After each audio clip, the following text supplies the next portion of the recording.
माँ तूने खाना खाया? हाँ बेटा, बहुत जोरों की भूख लगी थी तो मैंने खा लिया, माँ ने हंसकर कहा और डेगची का पूरा चावल मेरी थाली में उड़ेल दिया था। रोज वह पूछता था, रोज माँ यही जवाब दे देती थी। पता नहीं उसके बोलने का तरीका ही ऐसा रहता था कि अविश्वास करने वाली कोई बात कभी मुझे महसूस ही नहीं हुई। एक दिन माँ चक्कर खाकर गिर पड़ी। जल्दी से वह उसे लेकर डॉक्टर के पास गया। डॉक्टर ने बताया रोज रोज भूखी रहने के कारण कमजोरी आ गई है। उसकी समझ में आया कि मैंने खाना खा लिया है बोलकर माँ बचपन से रोज उसे गच्चा देती रही ताकि वह निश्चिंत होकर पेट भरकर खाना खा सके। डॉक्टर के यहाँ से आने के बाद मैं माँ से बहुत नाराज था तो कहने लगी, अरे पगले मुआ, ये डॉक्टर झूठ बोलता है, इसे डॉक्टर किसने बना दिया? और हंसने लगी थी। पिताजी के जाने के बाद से वह फेरी लगाने का काम करने लगी थी। एक ही वक्त का खाना बड़ी मुश्किल से मिल पाता था, उसे भी माँ मुझे खिला देती थी और मैं रोज गच्चा खाता रहा। ध्यान से सोचता हूँ तो समझ आता है कि इसी बात पर ही नहीं, ना जाने कितनी और बातों पर, कितने और मौकों पर मैं हमेशा उससे गच्चा खाता रहा। तब जब वह पिताजी की याद में रात रात भर रोती रहती थी और सुबह मेरे पूछने पर मुस्कुरा कर बोल उठती, जाने मुआ कौन कीड़ा आंख में चला गया था, परेशान कर डाला, लाल हो गई आंखें। या फिर तब जब साड़ी बेचने फेरी वाले के आने पर मोहल्ले की महिलाएं लपक आती, तब वह घर का दरवाजा बंद कर बोल उठती, मेरे पास तो दर्जनों साड़ियां नई की नई रखी है, मुझसे ही कोई खरीद ले जाए।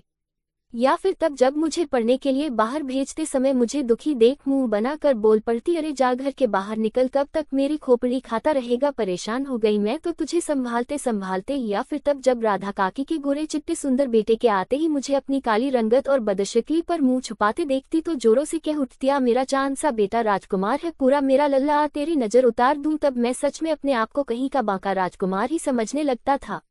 एक नहीं अनगिनत पल जीवंत हो उठे, हर बार मैं माँ से गच्चा खाता रहा। समय बदलता है, बदल गया। मुझे विदेश जाने का मौका मिल रहा था, लाख सर पटकने पर भी माँ मेरे साथ नहीं गई। मुझे यही अच्छा लगता है, मैं तो हमेशा तेरे साथ ही रहती हूँ बेटा, उसके जवाब हमेशा की तरह तैयार थे। मैं पत्नी सहित विदेश चला गया था। आज उससे बातें करके लगा मुझसे कुछ छिपा रही थी, बेबात ही हंस रही थी। बहुत गच्चा खा चुका, अब की मेरी बारी है। मैंने ठान लिया था उसके पास आने और साथ ले जाने का कार्यक्रम बनाकर बता दिया, माँ बहुत गच्चा खा चुका, तेरी बातों से अब की कुछ नहीं सुनूंगा, तैयारी कर लेना, इस बार मेरे ही साथ चलना है तुझे। मेरी बात सुन परेशान हो गई थी, कह उठी, नहीं बेटा मैं बहुत बढ़िया हूँ, अकेले की जिंदगी कट रही है मजे में, तू मेरी फिक्र ना कर, अपना घर परिवार देख, सबका ध्यान रख, बहुत बड़ी जिम्मेदारी है तुझ पर, यहाँ आने की कोई जरूरत ही नहीं है, बड़ी मेहनत से तो अब तेरी जिंदगी में सुख के दिन आए हैं, मेरी चिंता में बर्बाद मत कर, मैं यहाँ बहुत सुख से हूँ। मैंने उसकी बात अनसुनी कर दी थी, फिर फोन ही नहीं किया। उससे मिलने की, अपने साथ लाने की उमंग तरंग में मगन हो गया। चुपचाप पहुंचकर उसे गच्चा देना चाहता था। सुबह सुबह ही पहुंच गया था मैं, उतावली में पैर मानो बढ़ ही नहीं रहे थे, दिल ऊंचे आसमान में उड़ चला था। माँ माँ अब देखता हूँ तू मेरे साथ कैसे नहीं जाएगी, देख मैं आ गया, तेरी खोपड़ी पर कहाँ है माँ? बार बार पुकारने पर भी माँ की उल्लास भरी आवाज नहीं सुनाई पड़ी तो तेज कदमों से सन्नाटेदार घर जो अब जीर्ण शीर्ण हो चुका था मैं घुसता चला गया। देखकर अवाक रह गया था, जैसे कोई कंकाल पड़ा हो बिस्तर पर। माँ अंतिम सांसें गिन रही थी। बेटा तेरे जाने के बाद से तो मानो इसकी आत्मा ही चली गई थी, खाना पीना सब छूट गया, 4 माह से बिस्तर पकड़ी है, पर तुझे कुछ भी बताने से मना कर रखी थी कि मेरे कारण परेशान हो जाएगा, राधा काकी आंसू भरी आंखों से कह रही थी।